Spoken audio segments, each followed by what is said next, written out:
Oi,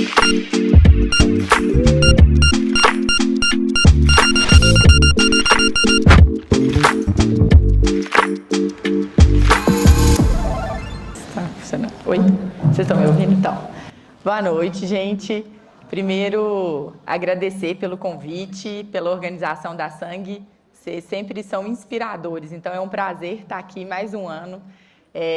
Fiz parte da Sangue quando eu estava na faculdade, então estar aqui falando para vocês hoje é particularmente muito inspirador e tem uma motivação enorme. Então, obrigada pela oportunidade. Boa noite, pessoal. Eu sou o Fabrício. Falou que tem 10 anos que eu sou preceptor, né? Então, vou falar que eu participei da Sangue também, vai ficar... Mas foi meu preceptor. Meu Deus. Também participei da Sangue. Há 11 anos atrás, eu também era um acadêmico, como vocês são. E é muito lindo ver o que a Sangue como que a Sangue cresceu nesses anos todos e ver esse evento hoje desse tamanho, esse monte de gente aqui, acadêmicos de medicina, médicos, valorizando ainda mais a profissão que a gente escolheu e que a gente ama tanto. Então, assim, a gente está muito feliz de estar aqui hoje, é uma honra estar participando desse evento, trazendo o nosso projeto, que a gente também ama tanto, para dividir com vocês. Muito obrigado. E agora é o seguinte, a resposta é de vocês também, porque, para quem não conhece, a gente tem um podcast e lá a gente recebe alguns convidados para uma troca uma conversa. Eu gosto de falar que é sobre medicina e amenidades médicas, porque a gente também fala sobre alguns assuntos que tangenciam a medicina e não são diretamente relacionados à técnica. Então, vocês hoje são os nossos convidados e eu faço questão que vocês participem com a gente desse podcast. Então, a gente vai falar algumas coisas aqui ao longo dessa conversa, que é para ser conversa mesmo. Então, se alguém tiver alguma dúvida, vai ter alguns momentos de interação. Então, vocês vão ver um QR Code aí, que eu já vou até colocar. Peraí. Que aí vocês já vão... Que aí vocês já vão captando aí a imagem para participar. E é o seguinte, para quem não... A gente vai sortear... Já para deixar a noite mais interessante, nós vamos sortear 3 brindes do Chamar Clínica aqui ao final desse nosso episódio. Então, fiquem atentos à nossa apresentação, porque algumas das respostas estarão ao longo dela. Sugiro que que sigam o Chamar Clínica e marquem a gente lá, porque um dos brindes vai ser para quem marcar e postar a gente. E a gente a gente sempre apresenta os convidados, né? Toda vez que a gente começa, então os convidados, como a Carol bem disse, são vocês. E hoje a gente vai falar, a gente sempre fala, chama a clínica de técnica, de amenidades, e hoje a gente trouxe para vocês um pouquinho, talvez, dos temas da essência da clínica médica, do que mais a gente faz no nosso dia a dia.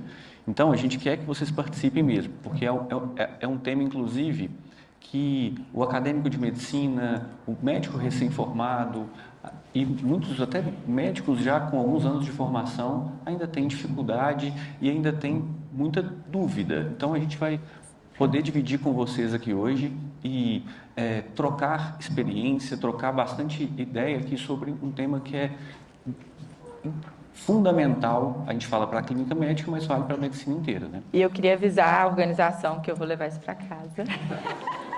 Gente, já coloquei até no colo aqui para não esquecer. Não tem jeito, perderam. Bora lá.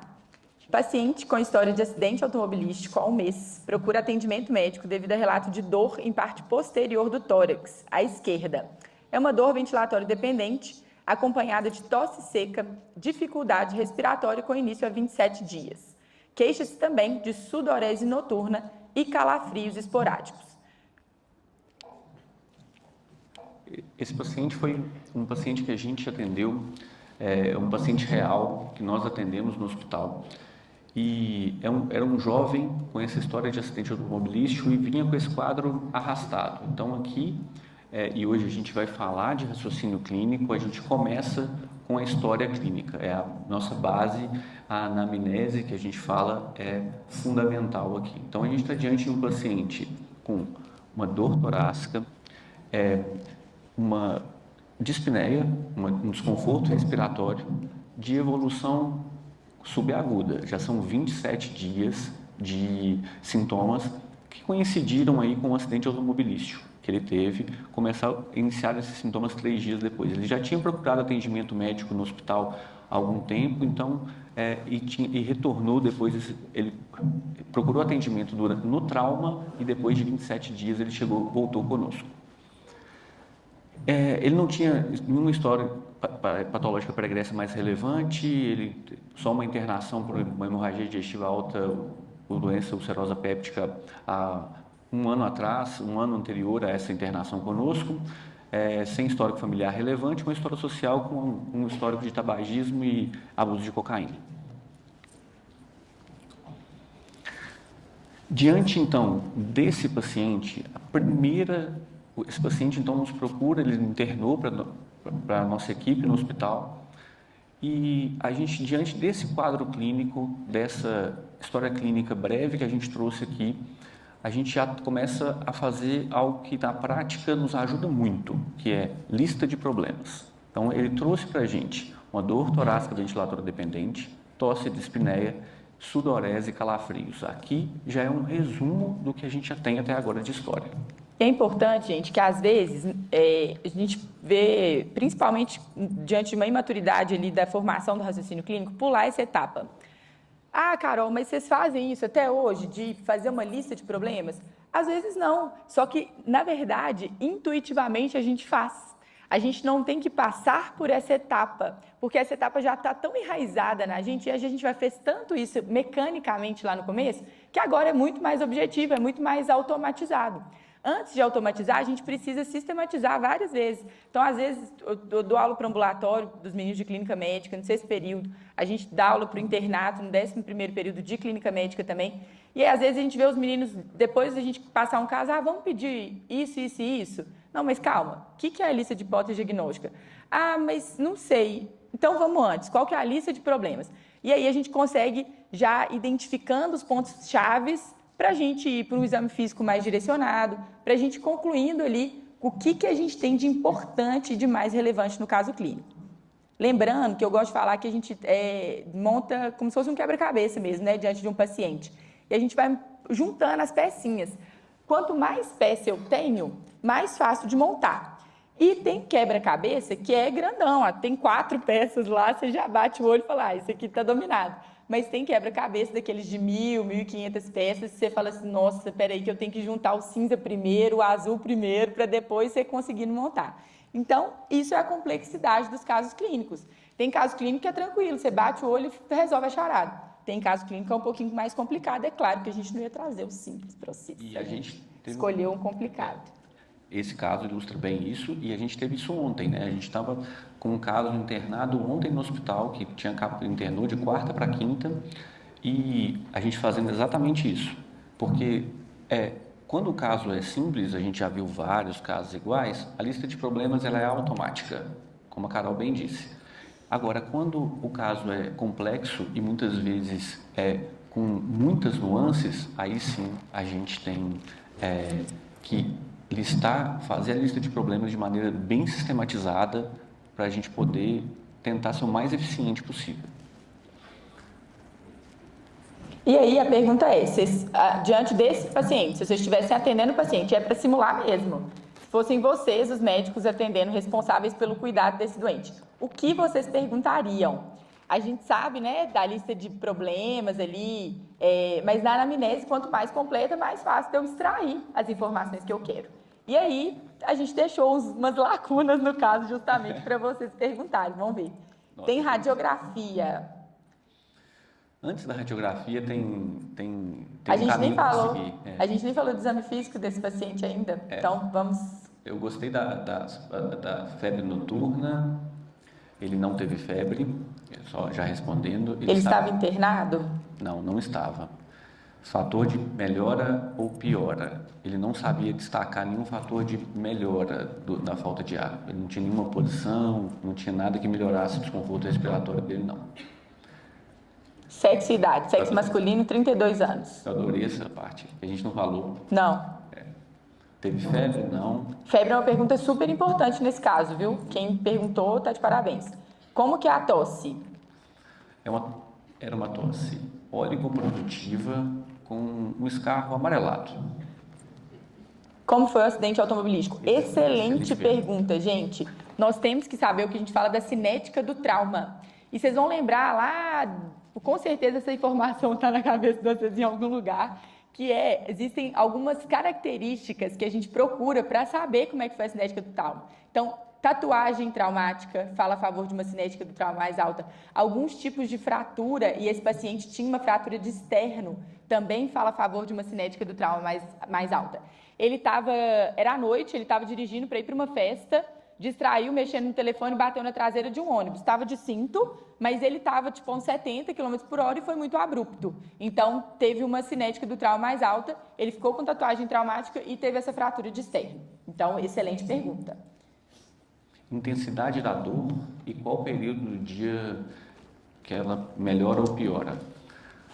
É uma dor, uma escala visual analógica de 6, 7 em 10 e sem nenhum fator de melhora ou piora. Dói o dia inteiro. Lembrando aqui que o cenário, perguntaram se ele estava internado, vocês estão atendendo esse paciente no pronto-socorro. Vocês vão decidir se ele vai internar ou não. Vocês podem desenhar aí o que vocês querem para ver se a gente vai ter que internar esse paciente ou não. Febre, a gente já falou. Hemograma. A gente vai falar, eu já vi que vocês pediram radiografia e hemograma, nós vamos conversar sobre propedêutica para esse paciente daqui a pouquinho. Dispneia aos esforços, a gente já falou que não. Ali embaixo, febre e... eu não sei se a gente consegue passar, peraí, deixa eu ver. Não, aí a gente vai... Teve alguma pergunta que vocês fizeram que a gente não falou? Pode falar. Alguém fez alguma pergunta que a gente não falou aqui, porque não dá para ver lá para baixo? A dor começou antes ou depois do acidente? Depois. O acidente tinha sido há 30 dias, a dor e o quadro respiratório, dispneia, começou há 27. Então, foi depois de 3 dias do acidente. Foi progressivo. Já teve dor parecida? Não. Tô gostando. Não. Duração da dor. Duração da dor. Desde que começou, há 27 dias atrás, essa dor foi piorando e ela só melhora com analgésico. Sem analgésico, ela dura o dia inteiro. Inclusive, acorda o paciente à noite. Ele acorda tossindo à noite? Sim. Tem local específico? Não, principalmente no tórax direito, mas não. Era mais à direita, mas era uma dor difusa. Era uma dor difusa, assim, mas ele reclamava mais à direita. Queda? Vai ter no exame físico. Do quê? Queda na oximetria. Ah, boa. Nós vamos falar daqui a pouco. Então, de anamnese, podemos partir? Pode falar. Era uma dor que, primeiro, tinha relação com a respiração. Sua pergunta é ótima, viu? Às vezes em aperto, às vezes em queimação, tá bom? No tórax inteiro, em região external do lado direito, mas assim, mais difusa, nem sem uma localização específica. A gente ama mnemônico, e quem não segue a gente, ou quem não foi meu aluno, porque tem aluno meu aqui que ama, mnemônico é uma forma da gente facilitar um pouquinho algumas coisas que a gente tem que guardar mesmo, né? A gente sempre foge de decoreba por decoreba, porque tem raciocínio por trás da medicina, mas algumas coisas, gente, até a gente pegar e tornar isso mais automatizado, a gente tem que fazer 1000 vezes. E aí, esses mnemônicos, eles nos ajudam a direcionar um pouquinho nosso raciocínio. E aí, a gente ama um que é Flimiades, que é sobre isso, assim, o que a gente tem que perguntar na anamnese. É tudo que vocês falaram aqui, fator de melhora ou piora, o F, aí L de localização, I de início, M de medicamentos, I de intensidade, A de aspecto da dor, que é o que você acabou de perguntar, se é uma dor enfincada, é uma dor em aperto, D de duração, I de novo de irradiação e S de sintomas associados. Então, é o que vocês acabaram de falar. Por quê? Para a gente realmente detalhar a anamnese desse paciente, para eu conseguir extrair dele o maior número de informações. Aqui, gente, já surgem para a gente algumas hipóteses, a gente vai direcionando a nossa pergunta, mas está uma coisa muito aberta ainda, pode ser um universo de possibilidades. A gente não tem muita certeza nessa altura do campeonato, não. E não tinha lá na hora. Agora vamos para o exame físico, então. Pois não? Ele Foi. Excelente pergunta. Pela cinética do trauma, tatuagem traumática e tudo, ele foi ao pronto-socorro, fez exame de imagem, já tinham visto a fratura de externo, mas ele foi liberado porque não tinha visto nenhuma outra complicação, ele estava bem. Fez até tomografia de crânio pela cinética, ele fez tudo direitinho, tá? Ele foi, assim que ele sofreu o acidente, ele foi atendido. Falamos da anamnese e aqui na anamnese eu já tenho certeza, que todo mundo já tem alguma hipótese diagnóstica. No exame físico, ele estava acordado, lúcido, completamente orientado, um estado geral regular, hipocorado, 2 cruzes, a cianótica nectéria. Tinha e chamou nossa atenção uma linfonodomegalia cervical palpável, cadeias anteriores bilateralmente. Eram os linfonodos mais endurecidos, mais móveis. Tinha umas manchas violáceas, que a gente já vai mostrar no próximo slide. Um aparelho cardiovascular chamava atenção uma taquicardia leve e ele estava normotenso. E umas bolhas hipofonéticas não tinham supra. Os sons respiratórios eram abolidos na base e com crepitações em terço médio, principalmente à direita. Uma frequência respiratória de 24 e 90% de saturação em ar ambiente. Quem perguntou estava com uma queda de saturação leve. Essas são as manchas que a gente encontrou. Eram manchas na raiz da coxa, bilateralmente. Não eram manchas idênticas de um lado ao outro, mas eram bilaterais. E aí vocês podem escolher, ó, mantém a lista de problemas depois do exame físico, mantém a lista de problemas, não tem nada a acrescentar, altera a lista de problemas, chora, e eu vou colocar a quarta aqui, que é chama a clínica, minha gente. Alguém chama o médico. Só que aí, lá no pronto-socorro, vocês que são os médicos, então não tem como chamar ninguém, vai ter que ser vocês mesmo para resolver. Quem vai fazer clínica médica aqui? Olha, nossa, vocês fazem meu coração palpitar. Então, a maioria de vocês alteraria a lista de problemas. Querem falar aí? O que vocês acrescentariam? Tem vários, né? Tem as manchas. O que mais? Vão falando aí. Taquicardia. Não, 130 por 80 tá ok, assim, para esse momento que ele tá vivendo. Não chama atenção, não. Com dor ainda, né? Assim, com dor. Hipocorado, excelente. Linfonodomegalia. Palpar linfonodo é obrigatório? Sim, nós vimos, e é uma coisa que, infelizmente, a gente vê cada vez menos essa prática sendo feita. É óbvio, gente, que às vezes o caso clínico está tão ali exposto que você não precisa para fechar o diagnóstico. Mas nós já tivemos caso aí de uma paciente de um diagnóstico de um câncer de mama que já tinha passado por quatro médicos, e eu já mostrei, para quem foi meu aluno, eu mostrei a foto, era figura de livro, era mama em casca de laranja, e nenhum médico tinha examinado a paciente, nenhum médico tinha visto a mama da paciente, nenhum médico tinha visto o linfonodo, e ela tinha um edema do pescoço até embaixo. Ela foi internada por causa da lesão cervical, suspeitando de herpes, e internada com aciclovir. Todos os médicos estavam direcionados à lesão do pescoço dela, quando o problema era, na verdade, uma lesão, um câncer de mama. Então, a gente gosta de falar desses casos, esses casos marcam, esses vocês vão ver que o desenrolar nos marca também, mas é porque é isso, gente, algumas coisas são muito básicas na medicina. E falar para vocês aqui é para relembrar o básico, para vocês valorizarem isso no dia a dia de vocês. A gente fala, no Chama Clínica, Carol, que exame físico completo. Sempre, todo dia. Mas eu estou de enfermaria, eu examinei o paciente ontem, examino hoje de novo, vou ter que examinar ele amanhã? Vai. E depois de manhã, de novo, até ter alta. Porque, assim, é fundamental, principalmente você que está ali todo dia vendo o paciente, você vai saber, olha, ele estava com a ausculta respiratória desse jeito ontem, hoje está desse jeito. Apareceu uma mancha que eu não tinha, apareceu um linfonodo que não tinha. Então, assim, eu preciso examinar meu paciente, exame físico completo, é o que a gente mais fala. Falamos de anamnese, então assim, e geralmente é isso que acontece. Quando a gente fala, e a gente cobra muitos residentes, acadêmicos, que rodam com a gente no hospital, é isso, assim, fez o exame físico hoje, a pressão estava quanto? Não medi, então volta. E esse caso foi muito curioso, eu lembro como se fosse hoje, a gente estava discutindo, estava cheia a enfermaria, a gente foi discutir no café do hospital e os residentes estavam passando os casos para a gente sem a gente ter visto. Faltaram 2 pacientes. Essa era uma admissão, ela não estava na lista, os residentes viram e não tinham passado para a gente. Esse caso do câncer de mama, tá? E aí, elas passaram o caso e falaram assim, eu acho que às vezes tem que trocar mesmo, porque não está cobrindo, a medicação estava errada, porque a gente estava perguntando as hipóteses, por que não tinha dado certo o tratamento até então? Porque já tinham tratado bactérias, já tinham tratado vírus. E aí, a gente foi examinar a paciente depois com a residente. Quando a gente olhou para a paciente, eu olhei assim, Fabrício olhou, e esse dia fomos nós 2 no quarto e a residente.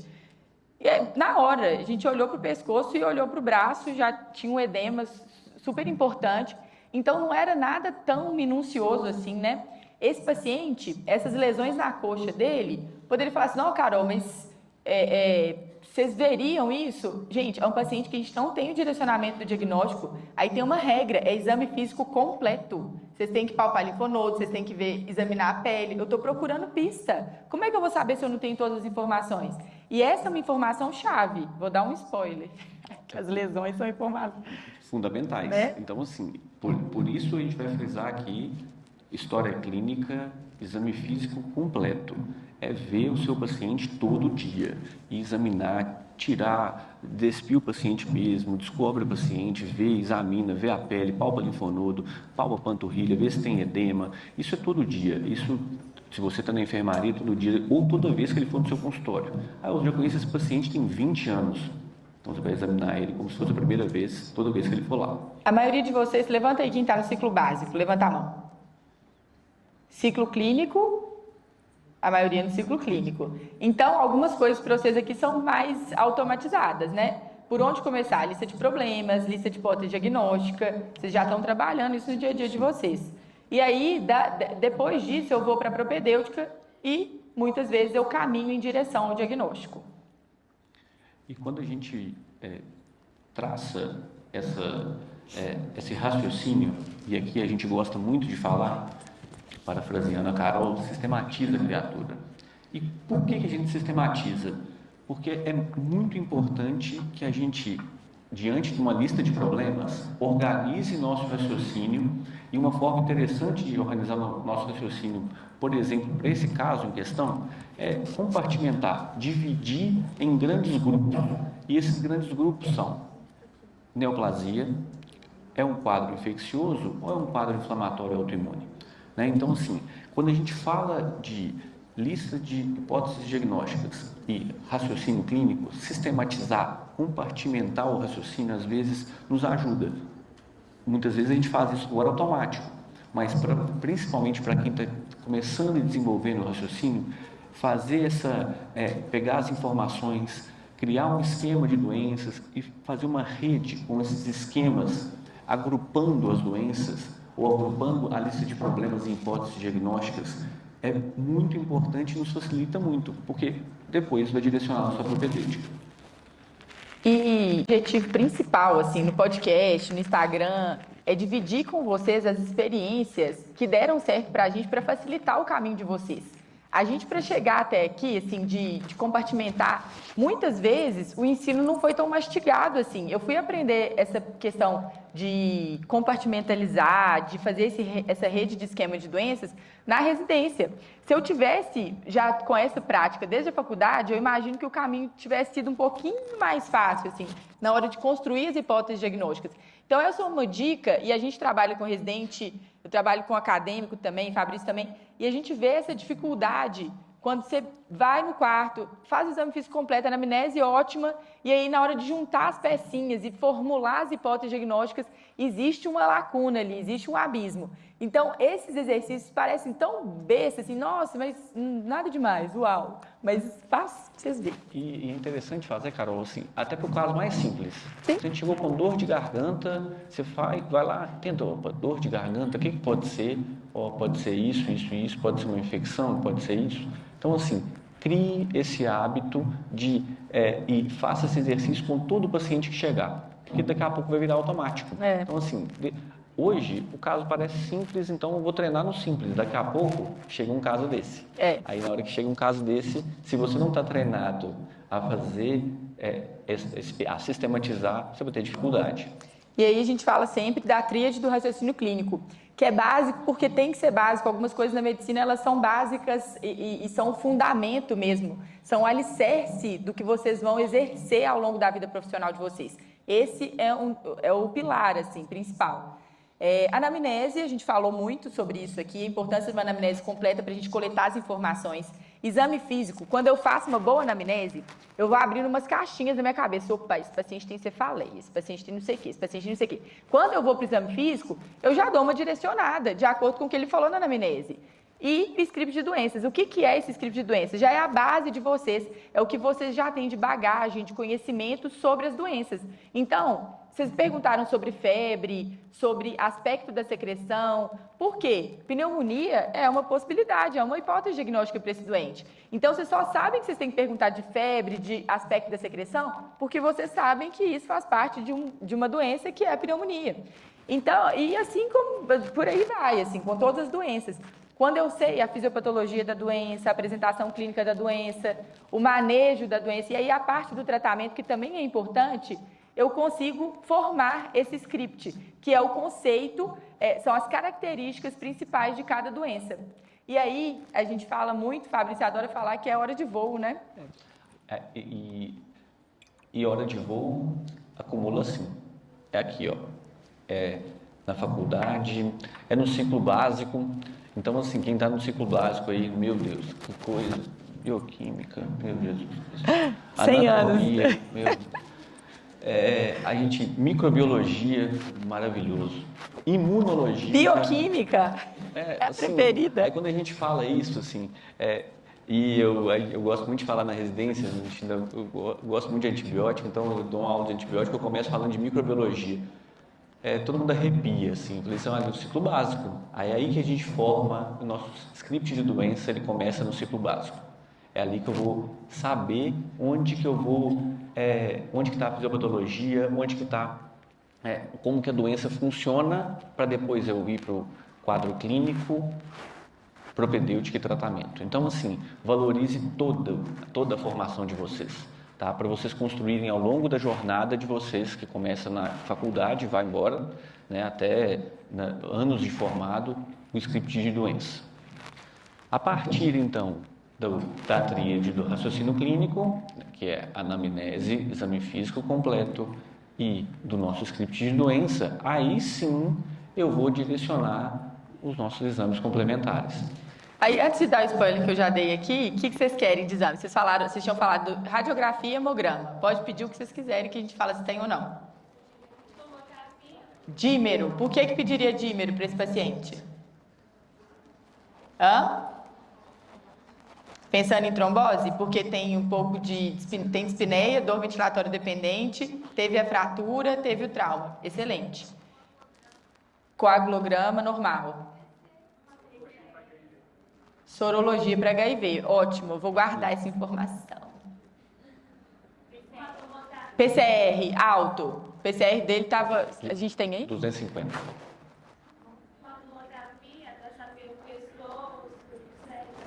Tomografia. Tomografia de crânio dele está normal, tá? Completamente normal. A do trauma e depois que ele voltou no hospital.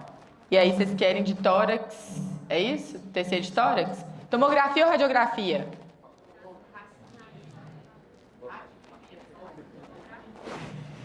E agora? Quem quer radiografia, levanta a mão. Era polêmico mesmo. E quem quer tomografia? Tá meio a meio. Tá meio a meio. E teve gente que não quis nada, assim, eu nem sei o que eu tô fazendo aqui. O que eu vou fazer com isso? O doente parou, doutor.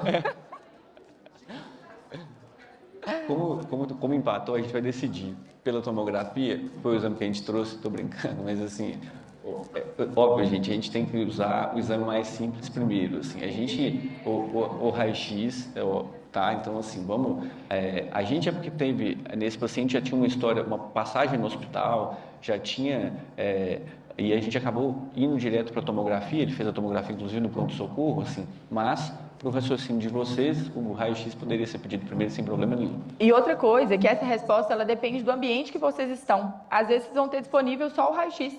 tá? Então, mesmo que vocês estejam num lugar que tem todo o recurso, e lá no hospital onde ele foi atendido a gente tinha todo o recurso, existe um negócio que é racionalização do que a gente tem de recurso.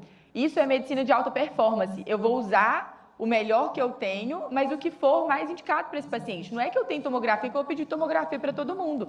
Eu vou expor o paciente a mais radiação, eu vou gastar mais no paciente que não necessariamente precisa. Então, a gente tem que pensar nisso para a gente pensar em medicina de boa prática médica, né? E aí, vocês pediram, tá aí, ó. Tomografia de tórax dele, janela de mediastino, janela de pulmão. E é interessante que a gente tem duas séries de tomografia aqui. A primeira, Carol, essa primeira aí foi quando ele chegou no hospital.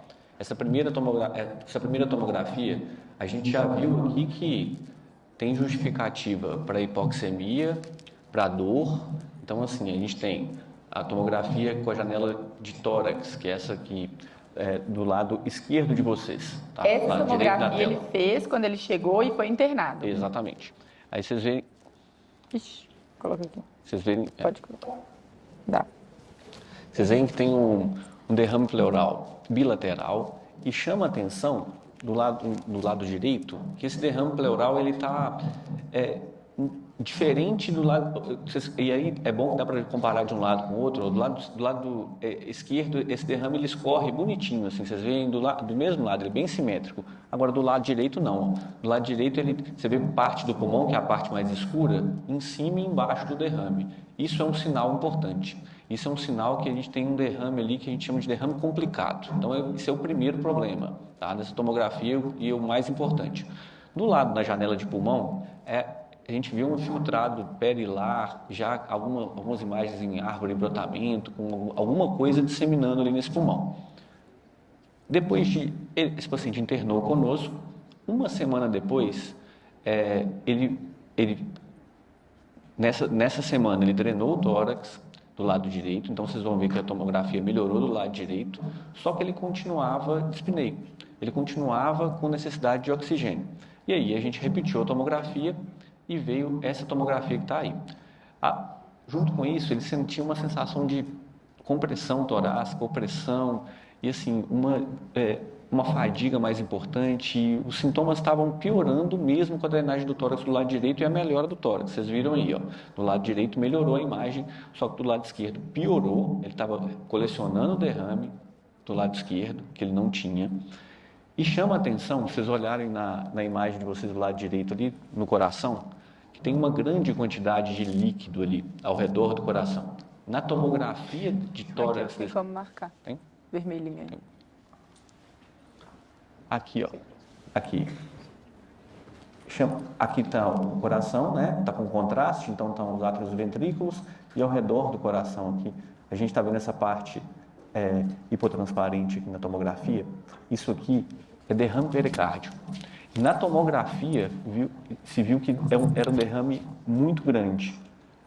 Esse paciente foi para um ecocardiograma de urgência e ele estava quase em tamponamento cardíaco.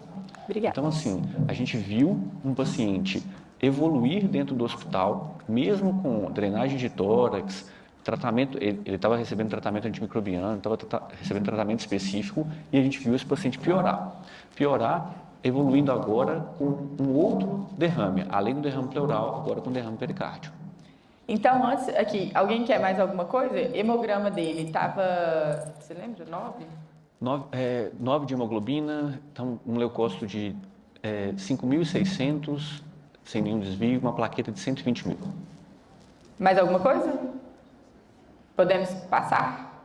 Então, dentro disso, a gente falou para vocês de lista de hipótese diagnóstica, né, de sistematização, de dividir nos grupos de doença, e aqui a gente trouxe para exemplificar como que a gente pensou nesse caso. Eu tinha separado uma fotinha, porque teve 3 acadêmicas que participaram da gente com esse caso, e eu lembro de uma sexta-feira à noite, era um desafio diagnóstico mesmo, porque a gente estava quebrando a cabeça para saber o que era, antes de ter alguns resultados. E aí a gente estava discutindo e elas montaram uma lista de hipóteses diagnósticas com um desenhozinho parecido com esse daqui, que quase matou a gente de orgulho. A gente se baseou nele, inclusive. Exatamente.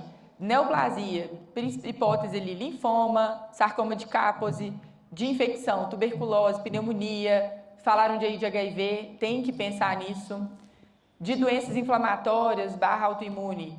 Sarcoidose era uma possibilidade, ainda mais com esse tanto de derrame desse paciente. E lúpus. Gente, para a gente escolher o que a gente pensa primeiro, a ordem que a gente vai definir, a prioridade que a gente vai investigar cada uma dessas hipóteses, é claro que a gente vai elencar o que a gente está suspeitando mais. A forma hipotético-dedutiva. Eu vou levantar uma hipótese e vou traçar o meu planejamento a fim de confirmar essa hipótese ou refutar essa hipótese e partir para a segunda. Lúpus, aí eu vou juntar a epidemiologia, que a gente fala muito, né? Não era tão nossa principal suspeita, assim. A gente tem que usar epidemiologia, eu adorei que perguntaram idade, sexo, tudo isso faz parte do nosso raciocínio, né? Tem doenças que são muito mais comuns em homens do que mulher. Tem doenças que o homem se expõe muito mais do que a mulher. Algumas as mulheres se expõem muito mais que o homem. Então, assim, a gente tem que considerar todas essas informações no nosso para fazer a nossa sistematização das hipóteses diagnósticas aí e fazer o que vocês estão fazendo agora, que é quais exames que a gente vai solicitar. Perfeito. Aqui a gente vê raciocínio por trás do pedido de exame. Não adianta eu pedir para toda a dispneia dímero, BNP e troponina. Isso vai muito mais me confundir do que ajudar. Porque às vezes vai ver tudo positivo. E aí você fala assim, agora, esse paciente está com pneumoTEP congestivo, está com TEP, pneumonia, está com insuficiência cardíaca descompensada. Então, raciocinem. Tenham coerência no raciocínio de vocês. Quando a gente traça esse caminho de lista de problemas, lista de hipótese diagnóstica e propedêutica, a gente consegue construir essa coerência. Quer dizer que 100% das vezes eu vou chegar no diagnóstico de cara? Não, nós não estamos falando de acertar diagnóstico aqui. Claro que a gente quer, óbvio, impactar no prognóstico do paciente, de preferência o mais rápido possível. Mas a gente está falando aqui de construção de raciocínio clínico. Isso é fundamental. Então, eu vejo aqui vocês perguntando de FAN, C3, vocês estão pensando nas doenças autoimunes, estava tudo normal. É igual usar... É a ferramenta certa para a gente fazer o reparo necessário. Então, assim, eu não uso martelo para apertar parafuso. É a mesma coisa. Eu não vou usar dímero para fazer diagnóstico de embolia pulmonar no paciente de altíssimo risco. Mesma coisa. Então, assim, a gente vai pensar nisso aqui. Tudo que vocês estão pedindo aqui é baseado num raciocínio. Não vou pedir aleatoriamente. Tem vários exames interessantes. Sorologia para HIV positiva. Ganhou de disparado. Ainda bem que várias pessoas perguntaram. Biópsia do linfonodo. Uau! Quem perguntou essa? Biópsia do linfonodo. É para elogiar, a gente pode falar. É para elogiar, dá parabéns. Vocês mandaram bem. A gente fez biópsia do linfonodo. Eu falei que vocês pediram, vocês iam ter aqui, ó. Hepatites negativos, marcadores autoimunes todos negativos, VDRL negativo, BAR negativo, HIV positivo. E o fator reumatoide, essas coisas todas, tá, gente? Tudo. E aí a gente foi lá no linfonodo. E na lesão de pele. Lembra da lesão de pele? Aquela que a gente esqueceu lá de trás? O que vocês pensariam na lesão de pele relacionada a tudo que a gente falou até agora? Síndrome paraneoplásica, capose. Mais alguém? Todo mundo. Quem conhece capose ou capose? Levanta a mão. Quem já ouviu falar? Doutor Derrame não vai. Tem Então, colegas aqui também que já mataram. Veio sarcoma de Kaposi, gente. Nós vamos falar um pouquinho para vocês. É importante porque ao ver essa lesão, ao ver linfonodomegalia, ao saber da história desse paciente, paciente jovem, com algumas coisas que não encaixavam, nós vamos falar a verdade para vocês que quando a gente pegou esse caso pela primeira vez e viu a TC, falou assim, gente, que pulmão feio, né? Assim, não explica. E era um pulmão feio, que já era feio, a gente não trouxe da tomografia, senão vai ficar muito extenso. A tomografia do acidente, e isso é interessante, assim, o acidente na vida desse paciente foi... acidente nunca é bom, mas para ele deu um sinal de alerta, porque esse paciente já tinha isso no pulmão. Na época do acidente, quando ele teve o trauma, ele já tinha tomografia alterada. E quando a gente foi ver o exame, que ele chegou depois de alguns dias do exame, do acidente, nós não vimos no pós-acidente imediato. A gente foi lá atrás na imagem prévia e já viu um pulmão ruim. Falou assim, será que tem a ver com o exame, com o acidente? A primeira coisa que a gente fez foi tentar linkar a alteração, que falou assim, não pode ser coincidência. A gente foi buscar na literatura, tinha alguns relatos de caso de pneumonite química, porque ele tinha inalado o pó do airbag.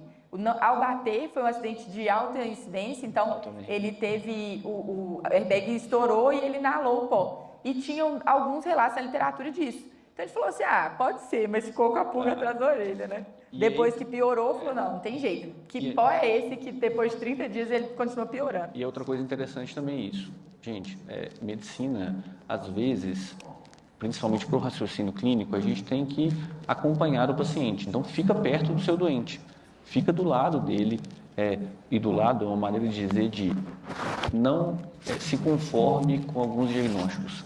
Não fechava o diagnóstico desse paciente. Então, a gente, não se conformar é importante porque você vai investigar, reinvestigar. Então, assim, a gente podia ter comprado o diagnóstico na primeira. Inalou pó, é isso mesmo, corticoide vai embora. Então, assim, a gente não está respondido ainda. O paciente está piorando. Em medicina dinâmico, o paciente evolui. E, às vezes, o que a gente precisa só de ter um pouquinho de paciência. Um pouquinho de paciência, segurar um pouquinho a nossa angústia para conseguir... daqui a pouquinho, eu não fiz o diagnóstico agora. Passa aí 1, 2 dias, apareceu um sintoma novo, opa, esse aqui encaixou. Aí a gente vai. Então, assim, ter calma, paciência e não deixar de jeito nenhum de ficar perto do paciente. E a gente só cumprimenta quem a gente conhece, né? Então, quanto mais pessoas, quanto mais diagnósticos vocês conhecerem, mais diagnósticos, mais problemas vocês vão conseguir reconhecer na vida profissional de vocês. Então, por isso que a escolha desse caso perpassou por uma série de coisas, né? A gente queria trazer um caso interativo, diferente, que nos marcou, mas muito também para trazer um diagnóstico que não é óbvio, tá? Então, a maioria de vocês marcou que não conhece, tá tudo bem não conhecer, porque alguns residentes nossos não conheciam e nunca tinham visto. Eu, na faculdade, tive a sorte de ver, mas não é comum, se eu perguntar para a maioria dos meus colegas, nunca tinham visto. E sarcoma de Kaposi, vocês vão conseguir cumprimentar mais uma doença aí ao longo da vida de vocês, que agora vocês já sabem o que é. E... Conta aí, né, o que é.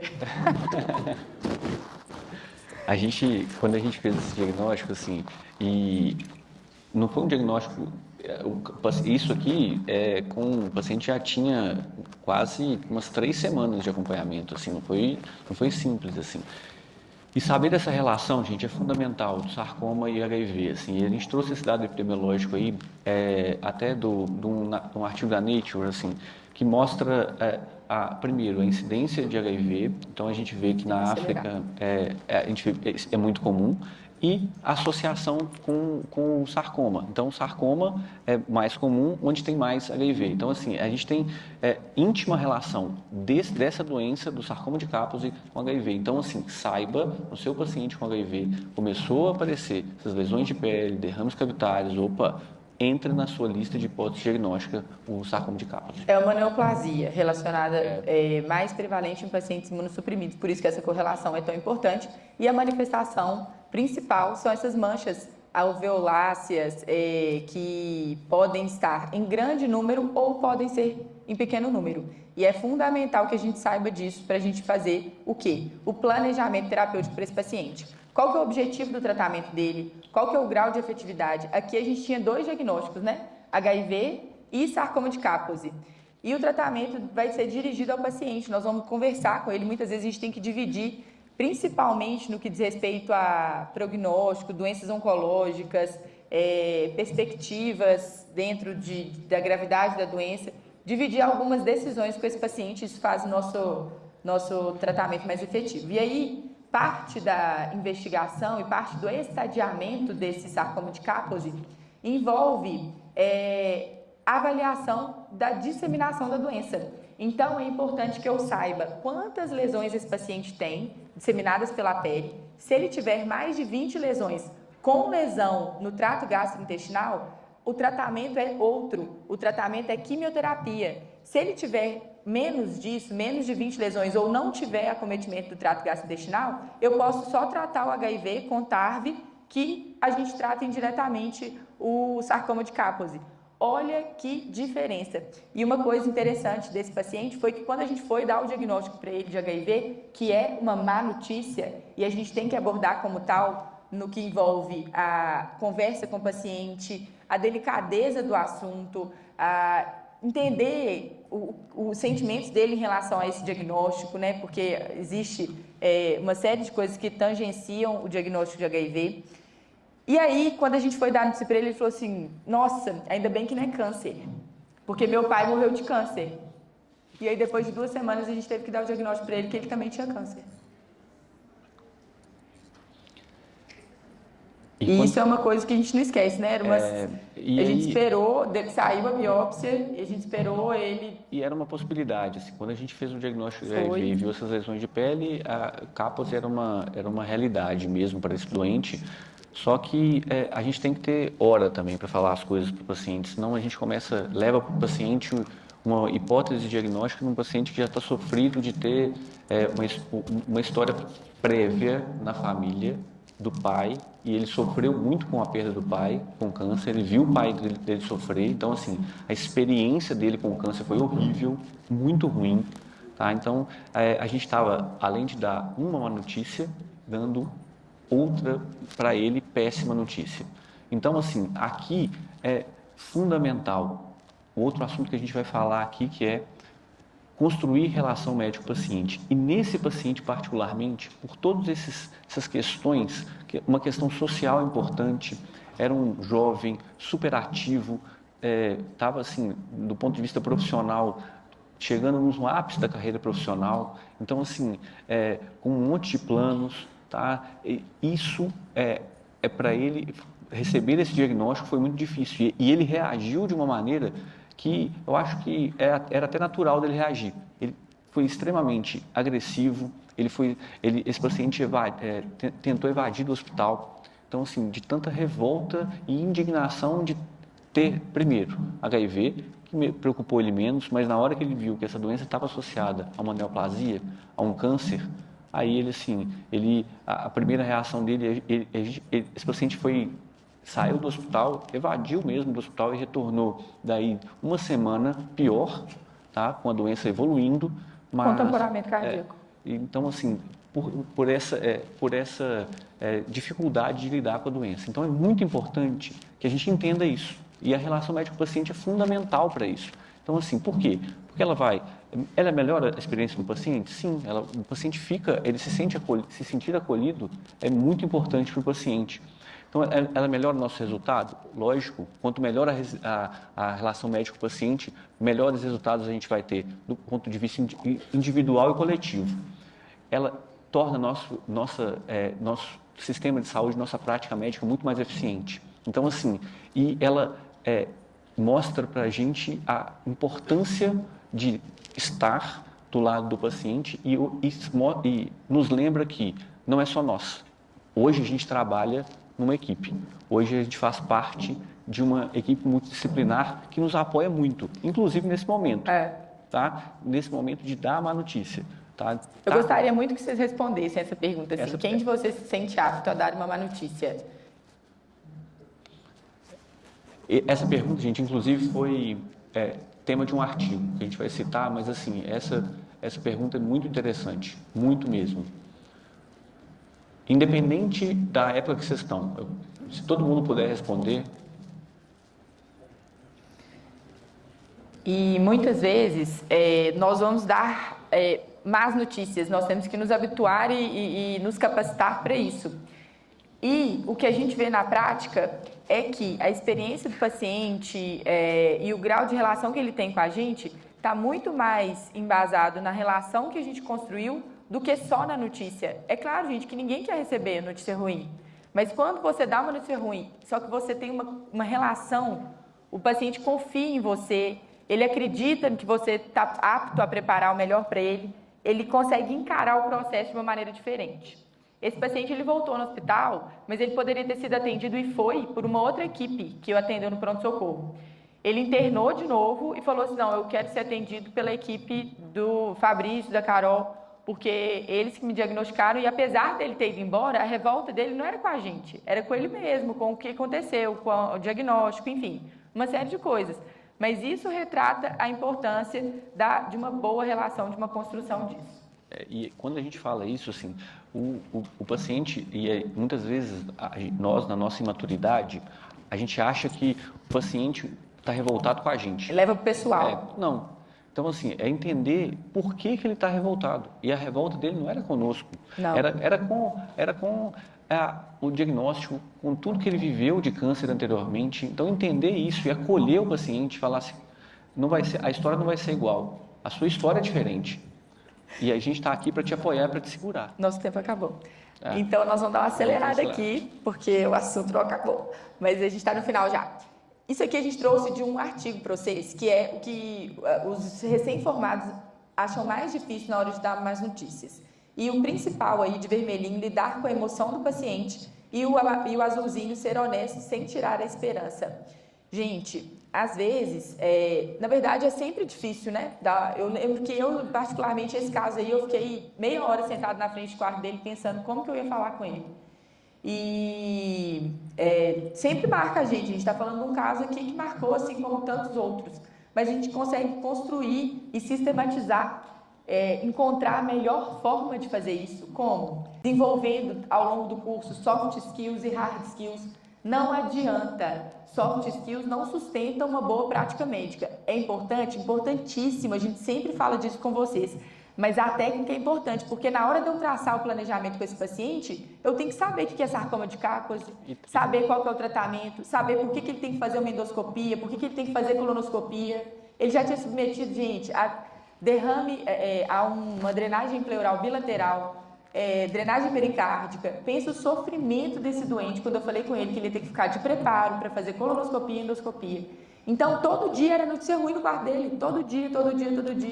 E isso eu consigo amenizar? Algumas notícias não, mas eu consigo fazer isso da melhor forma possível. E isso aí a gente consegue treinar ao longo da faculdade, a gente consegue fazer da melhor forma possível. E isso aí é o nosso compromisso com o nosso doente, porque envolve responsabilidade com a nossa profissão. E ver é muito importante. Estar perto de alguém, então assim, na fase que vocês estão, não se furtem de aproveitar as oportunidades que vocês têm de ver alguém transmitindo uma má notícia. Alguém sentando com o doente, dando uma notícia, a pior notícia da vida do paciente. Ou vocês acham que receber a notícia que você está com câncer não é a pior notícia que você pode receber? Com 40 anos de idade. Então, assim, é a pior notícia. Então, a pior notícia da sua vida, a gente tem que ver isso. A gente tem que ver alguém dando essa notícia para você ir aprendendo. E é assim que a gente vai aprender. Primeiro, é assim que a gente desenvolve soft skills. Algumas pessoas têm isso intrinsecamente. Agora, algumas, e a maioria, fui uma delas. Então, assim, aprendi muito vendo meus professores fazer, meus preceptores fazer. Então, assim, no dia a dia da enfermaria, nossa, deixa eu ver ali, ele dá notícia de uma pneumonia. Vou lá e vejo. Só que você só consegue ver se você está indo no internato, se você vai no ambulatório, se você atende o paciente. Então, sim, se você se importa, se você está ali verdadeiramente se importando. Então, esse aqui é só o modelinho que a gente trouxe de qual que é o momento que os médicos mais se sentem nervosos e mais estressados em relação ao tempo de má notícia, né? A má notícia, propriamente dita, assim. Começa com e por incrível que pareça, com o médico muitas vezes mais estressado e angustiado que o paciente. Eu estava no dia que eu sabia, né? Mas é porque a gente sabe da carga que está envolvida naquilo, né? Esse aqui é só para citar para vocês mesmo, né? Que é uma forma de sistematização, que a maioria de vocês tem contato com isso na faculdade, que é o protocolo Spikes. Isso não é bobeira, isso não é teoria, isso é importante para que vocês façam da melhor forma. E para finalizar... o que a gente gosta de falar e fala o tempo inteiro, assim, o protocolo Spikes, ele se resume e ele é indispensável na escuta, na habilidade de comunicação, no conhecimento, paciência, empatia. Empatia é fundamental, gente, se colocar no lugar do outro. E se eu tivesse recebendo aquela notícia? Então, assim, isso é fundamental, acreditem nisso.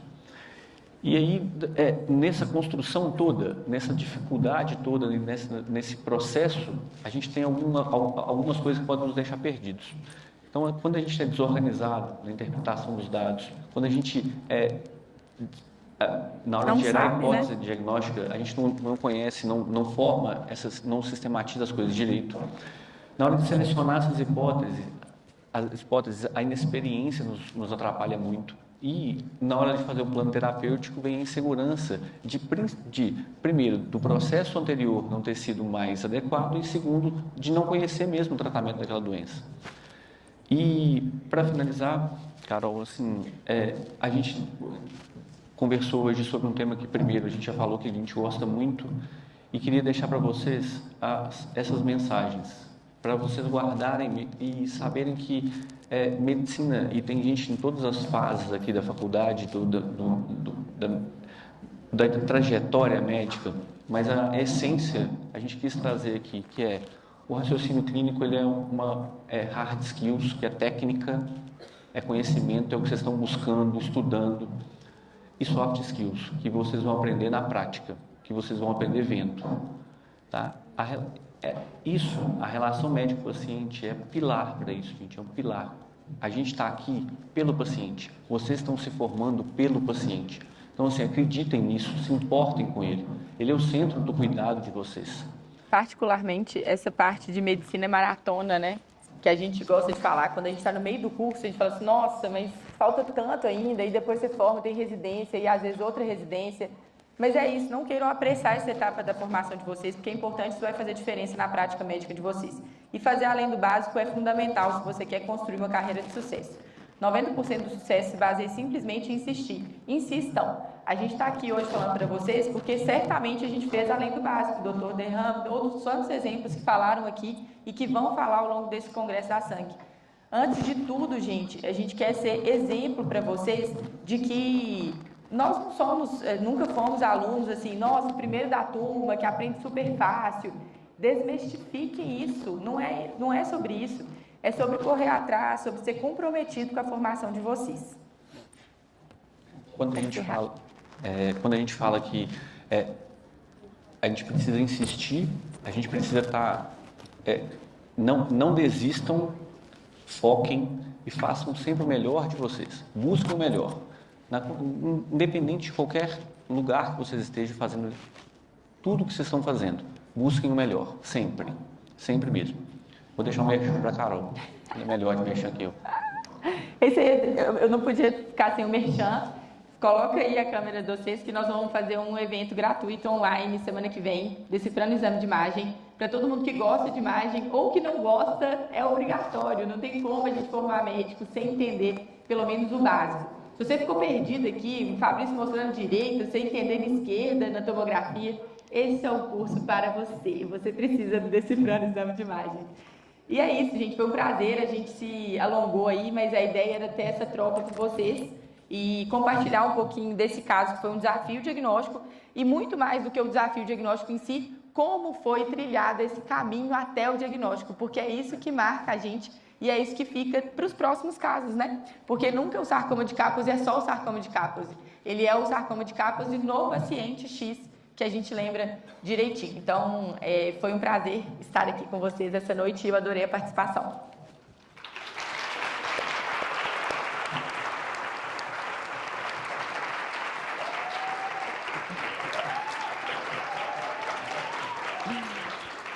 Um aplauso para vocês também, né? É verdade.